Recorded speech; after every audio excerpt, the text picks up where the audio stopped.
What's up, guys? Welcome to Daily Dose of Reddit. This is your host, Zach, and today's subreddit is r/StoriesAboutKevin. Alright, here we have a story called A Very Long Story About a Very Special Soldier Part 2. If you've read my last story, which we have, welcome back. Now we're going to fast forward 3 months. We're now in Iraq and I'm looking leaner, meaner, and with a promotion to boot. I had been promoted to Private First Class. I'm waiting in the chow line when I immediately sensed a great evil. I heard my name being called from behind me, and there was the Kramer standing near the end of the line. She initially tried jumping forward and cutting behind me, but a very gruff sergeant behind me shoved her out, and she had to go back. But that didn't stop her from finding me at my table. As it turned out, she was sent with a group of 10 additional soldiers to our unit. Our company actually deployed short-handed, so these troops were sent to us to supplement us. The Kramer had noticed that I had been promoted since our last meeting, and attempted to convince me that through some weird logic, she still technically outranked me. This only made me laugh, and I couldn't even finish my lunch. She tried to guilt-trip me due to her lost promotional status, but my patience for her had since run out. So, like last time, I'll try to condense the next events into separate points that occurred over the next few months, leaving her weapons and body armor outside of her quarters for several hours only for them to be found by a lieutenant. She was then ordered to wear her gear wherever she went so it wouldn't go missing. Attempted to draw down on an Iraqi merchant who she claimed had shorted her change. I'm pretty sure that means that she pointed a loaded gun at an Iraqi merchant. Is there any sort of disciplinary action given to soldiers when they do stuff like this, or is it all just, who cares? Drew down on her own teammates after he made a funny comment about her, and she defended her actions by saying that's how they joked. This caused her to have her weapons taken away for a brief amount of time. I was taught this by someone, I don't know who, but basically don't point a gun at something or someone unless you're willing to kill it. This was the last thing I was witness to. I had been previously injured and was sent home shortly after the event, so I wasn't there for all of it. Apparently, not long after coming to Iraq, she rekindled her affair with Jack Black. It didn't take long for her to get found out again, though, and this is the part I still make fun of Jack Black for. Our leadership had been hearing rumors of soldiers hooking up after hours, so one night they decided to do a health and welfare inspection. One of the big tip-offs was the Kramer's roommate, who is tired of dealing with Jack Black being in her room. As they were checking rooms, they did find several couples, but the kicker was in the Kramer's room. The leadership initially didn't find anything until they heard a sneeze come from a wall locker. The leadership opened it up and found Jack Black naked. At this point, both Kramer and Jack Black had lost all rank. I was already back stateside when this happened, but it still did not end there. Oh boy. What is this?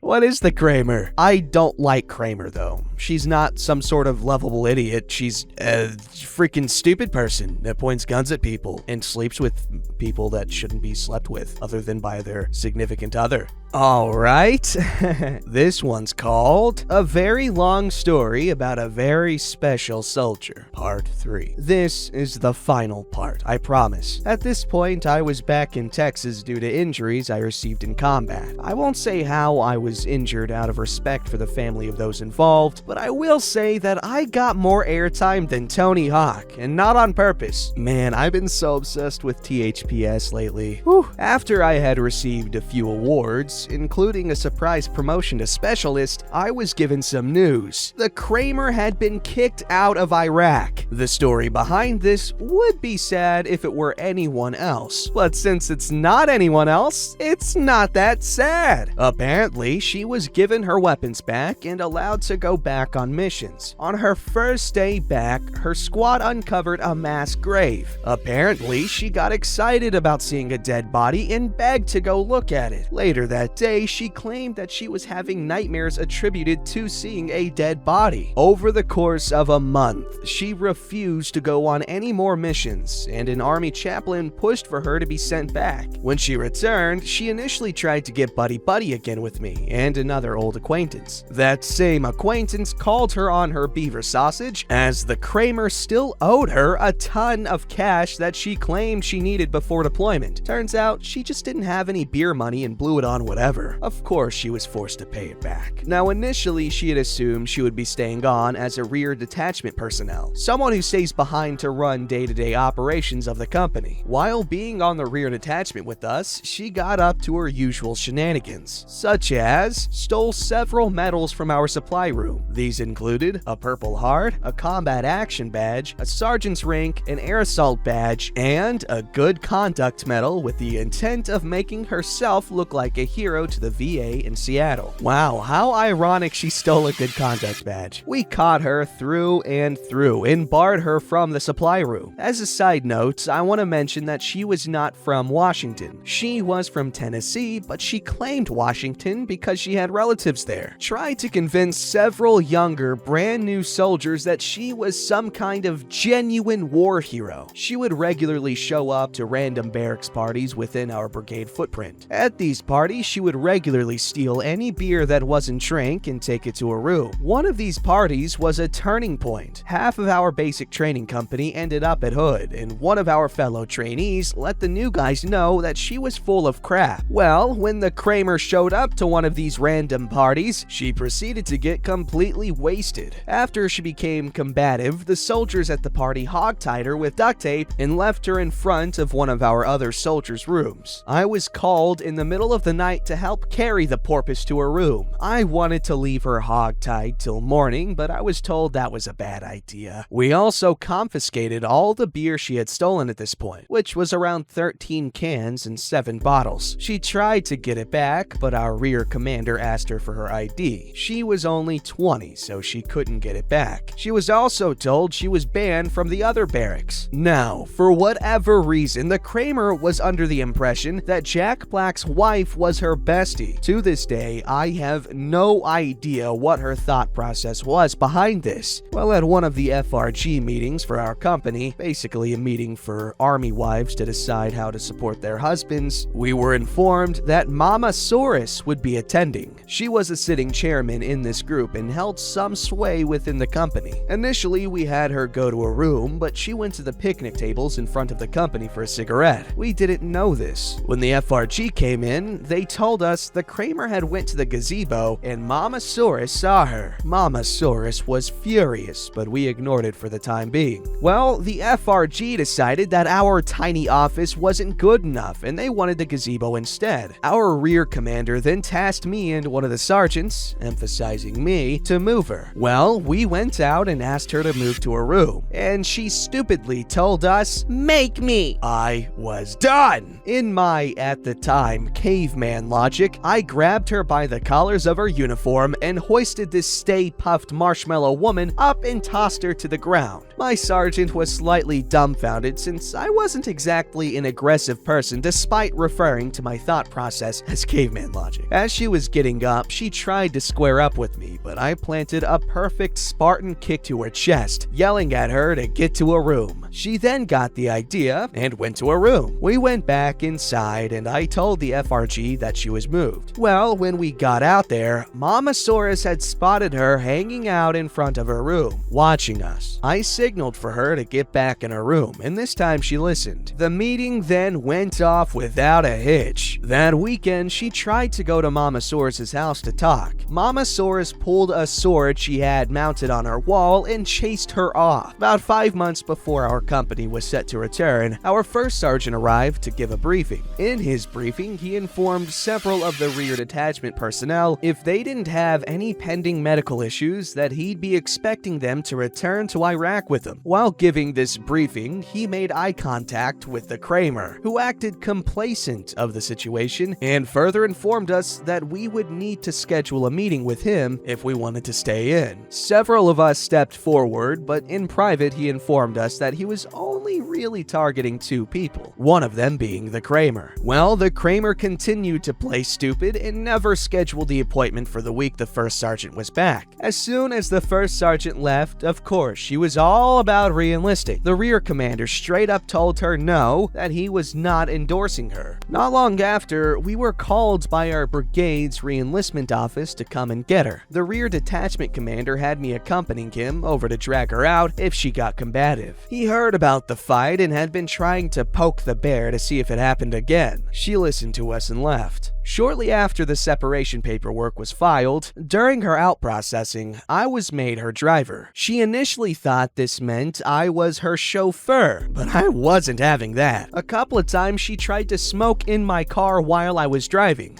I'm not a fan of cigarette smoke and would usually pull the car over. Of course, she would get angry, and I told her I'd keep driving if she put it out. She put it out the first time, but then as soon as I'd start driving again, she'd try lighting up again, and I'd again pull over, making her late to her appointments. After getting shot down and being told that she was not going to be borrowing anyone's car, she started trying to give me bad directions to her appointments. This dragged on for a while before she finally realized that the only one really getting in trouble for her inability to make appointments was her. She finally calmed down and accepted her fate. As far as the icing on the cake goes, I have some decent tidbits. Since this all occurred from 2005 to 2007, almost exactly 2 years, she had to repay a rather hefty bonus. The final bit came as she was leaving. Right after she got into her taxi to be taken to the airport, she closed the door and was waving bye to us. At that moment, the rear detachment commander revealed that he had some of her beer and passed it all around to us. We then clanked the bottles together and collectively yelled, "Good riddance!" all the while she stared at us in shock. I have no contact with the Kramer, nor do I intend to have any. She still tries to add me on various forms of social media, but I always decline. At one point, I looked at her profile and saw that she was briefly a security guard at one of the shopping malls either in Olympia or Tacoma, Washington. But nowadays, she's a youth pastor. I really feel sorry for whoever she's influencing, but at the same time, I really hope she got her act together. Yeah, I agree.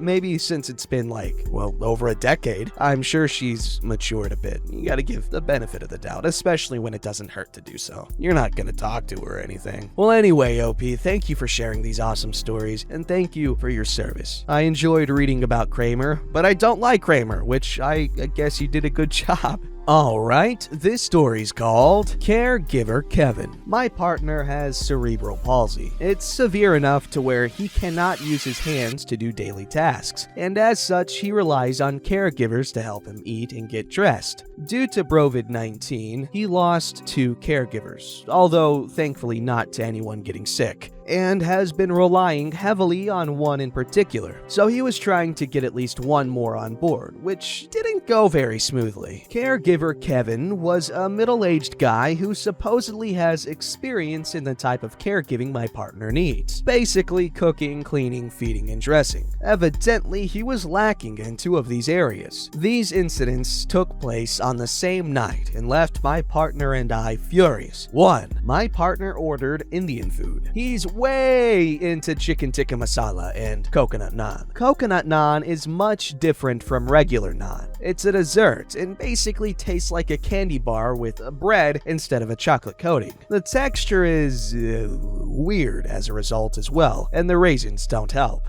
This particular night, my partner also got kheer, which is an Indian rice pudding, and the restaurant also gives rice with every meal. Pro tip to my 3 people out there who actually make kheer, mix coconut flakes into the kheer. It's so good. Kevin, in his infinite wisdom, has apparently never eaten Indian food. So instead of asking my partner how he likes it served, simply mixed the rice with the tikka masala and the sweet coconut naan and the rice pudding. After some somewhat forceful prodding and explanation, Kevin threw away the completely inedible concoction while talking about how we were wrong and Indian food always gets mixed together. Again, he apparently has never eaten eaten Indian food and is in his late 40s. I mean, he's not wrong, though. Most rice dishes, you do mix them together in the end. So after telling him my partner needed a new meal, he went to the fridge and grabbed the meal that he prepared for the following day. All caregivers cook a meal or two ahead. My partner takes one bite and starts coughing and gagging. When his throat clears, he starts screaming,